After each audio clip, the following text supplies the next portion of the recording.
ಮೈಸೂರಿನ ಕೆಆರ್ ಆಸ್ಪತ್ರೆ ಹಾಗೂ ಮೆಡಿಕಲ್ ಆಸ್ಪತ್ರೆ ಸಂಬಂಧಪಟ್ಟ ಹಾಗೆ ಇರುವ ಸವಗಡದಲ್ಲಿ ಶೀತಲ ಯಂತ್ರಗಳು ಕೆಟ್ಟು ಶವಗಳು ಕೊಳೆತು ನಾರ್ತಿವೆ. ಇಂಥ ಸಂದರ್ಭದಲ್ಲಿ ರಾಜಕಾರಣಿಗಳ ಭ್ರಷ್ಟತನ ಎದ್ದು ಕಾಣ್ತಾ ಇದೆ. ನಾವು ನಮ್ಮ ಮೈಸೂರು ಹೃದಯವಂತ ಕನ್ನಡಿಗರ ಬಳಗದಿಂದ ಸುಮಾರು 3-4 ವರ್ಷಗಳ ಕಾಲ ನಿರಂತರವಾಗಿ ಹೋರಾಟ ಮಾಡಿ ಭ್ರಷ್ಟ ಅಧಿಕಾರಿಗಳಿಗೆ ಹಾಗೂ ರಾಜಕಾರಣಿಗಳಿಗೆ ಎಚ್ಚರಿಸುವುದರ ಮೂಲಕ ಎಚ್ಚೆತ್ತುಕೊಂಡ ಸರ್ಕಾರ ಕಳೆದ 2 ವರ್ಷಗಳ ಹಿಂದೆ ಸುಮಾರು 79 ಕೋಟಿ ಹಣವನ್ನು ಬಿಡುಗಡೆ ಮಾಡಿದರು. ಆ ಬಿಡುಗಡೆ ಮಾಡಿದ ಹಣದಲ್ಲಿ ಸಹ ಕಟ್ಟಡಗಳನ್ನು ಕಳಪೆ ಕಾಮಗಾರಿಗಳಿಂದ ಮಂದಗತಿಯಲ್ಲಿ ಮಾಡ್ತಾ ಇದ್ದಾರೆ. ಇದಕ್ಕೆಲ್ಲ ಮೂಲ ಕಾರಣ ದಕ್ಷ ಪ್ರಾಮಾಣಿಕ ಅಧಿಕಾರಿಗಳ ಬೇಜವಾಬ್ದಾರಿ. ರಾಜಕಾರಣಿಗಳ ದುಸ್ಥಿತಿ ಎದ್ದು ಕಾಣ್ತಾ ಇದೆ. ಇನ್ನು ಮುಂದೆಯಾದರೂ ಸಂಬಂಧಪಟ್ಟ ಅಧಿಕಾರಿಗಳು ಹಾಗೂ ಜನಪ್ರತಿನಿಧಿಗಳು ಪ್ರಾಮಾಣಿಕವಾಗಿ ಕಾನೂನಾತ್ಮಕವಾಗಿ ಕ್ರಮಬದ್ಧವಾಗಿ ಗುಣಮಟ್ಟದ ಕೆಲಸ ಕಾರ್ಯಗಳನ್ನು ಮಾಡಬೇಕೆಂದು ನಮ್ಮ ಮೈಸೂರ ಹೃದಯವಂತ ಕನ್ನಡಿಗರು ಬಳಗದಿಂದ ಉಗ್ರವಾಗಿ ಖಂಡಿಸುವುದರ ಮೂಲಕ ಒತ್ತಾಯಿಸುತ್ತೇವೆ.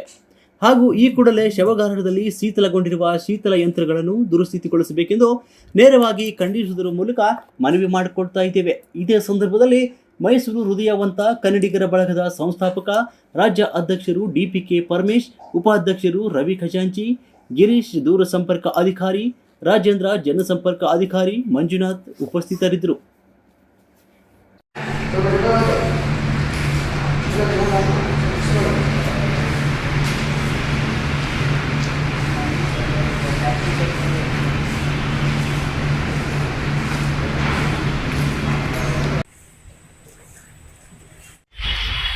ನಮಸ್ಕಾರ ಆತ್ಮೀಯ ಕನ್ನಡದ ಬಂಧುಗಳೇ, ನಾವಿವತ್ತು ನಮ್ಮ ಮೈಸೂರು ಹೃದಯವಂತ ಕನ್ನಡಿಗರ ಬಳಗದಿಂದ ಮೈಸೂರಿನಲ್ಲಿರ್ತಕ್ಕಂಥ ಏನೇನು ಮೆಡಿಕಲ್ ಕಾಲೇಜ್ ಇದೆ, ಕಾಲೇಜ್ ಪಕ್ಕ ಒಂದು ಸಭಾಗಾರ ಇದೆ.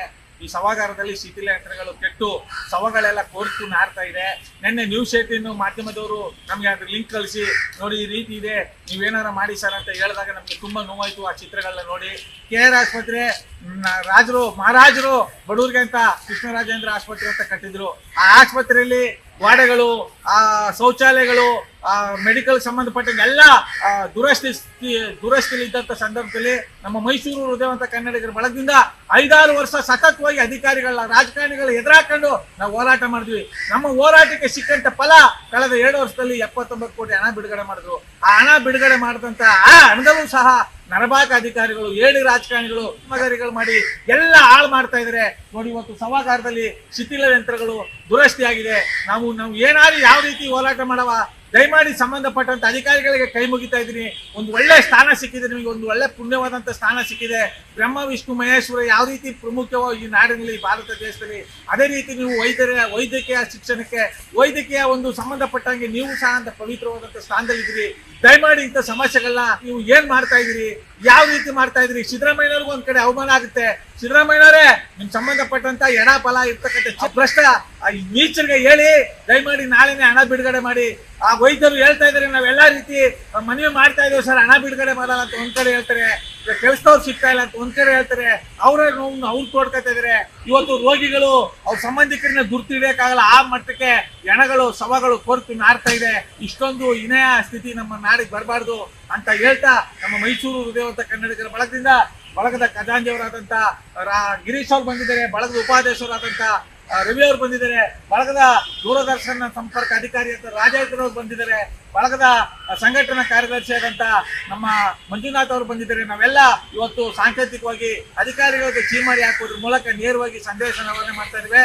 ಈ ಕೂಡಲೇ ಜಾಗೃತರಾಗಿ ಸಂಬಂಧಪಟ್ಟಂತ ಸಭಾ ಸಂಸ್ಕಾರಗಳು ಮಾಡೋ ಆಗ ತನಕ ಆ ಶವಗಳನ್ನ ಕ್ಷೇಮವಾಗಿ ನೋಡ್ಬೇಕಾದಂತ ನೀವು ಜಾಗೃತರಾಗಿ ಆ ಶೀತಲ ಯಂತ್ರಗಳನ್ನ ದುರಸ್ತಿಪಡಿಸಿ ನಮ್ಮ ಮೈಸೂರು ಹೃದಯವಂತ ಕನ್ನಡಿಗರ ಬಳಗದಿಂದ ಆಗ್ರಹಿಸುವುದರ ಮೂಲಕ ಒತ್ತಾಯಿಸ್ತೇವೆ. ಬೇಕೇ ಬೇಕು, ಬೇಕೇ ಬೇಕು, ಈ ಕೂಡಲೇ ದುರಸ್ತಿಪಡಿಸಿ, ಈ ಕೂಡಲೇ ಜಾಗೃತರಾಗಿ ಅಂತ ಹೇಳ್ತಾ ನನ್ನ ಮಾತು ಸಮರ್ಪಿಸ್ತಾ ಇದ್ದೀನಿ. ಜೈ ಕನ್ನಡಾಂಬೆಗೆ, ಜೈ ಕನ್ನಡ ಮಾತೆಗೆ, ಜಗನ್ಮಾತೆ ಚಾಮುಂಡೇಶ್ವರಿಗೆ, ನಾಡ ದೇವತೆ ಚಾಮುಂಡೇಶ್ವರಿಗೆ, ನಾಲ್ವಡಿ ಕೃಷ್ಣರಾಜ ಒಡೆಯರಿಗೆ ನಮಸ್ಕಾರ, ಧನ್ಯವಾದಗಳು.